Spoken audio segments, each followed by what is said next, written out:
Могу катырманы көрүп атпайсыздарбы? Бул базардан un албайм. Базарданчы 5 жыл болду un албайбыз, тегирменден алдырам, тегирменге салдырам. Анан дрож колдонбойбуз. Ачыткы. Ачыткы деле эметпейбиз. Күнүнө келинчегим 2 мал жасайт. Анан мына сары май, үйдө чөөгө, куйрук, базардан кээде бир эле кишиден эт алам, Айбек деген таксыр. Калган жерден эт деле албайм, эт үйдөн да.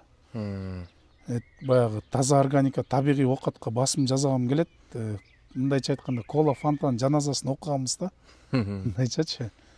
Элимди да чакырып келет элем, урматтуу мекендештер. Ушу суюктук май эмес, тамактын дагы майы биз малдын майына бышырабыз да, көп жыл болду. Эми айтайын дегем, муну тамактын майына жасап жесеңиздер, дароо эле сезбейсиздер. Бир 2 жылдан кийин ден соолугуңуздагы ар бир түк бар го, түктүн түбүндө тешикке чейин дем алып атканын сезип баштайсыңар да.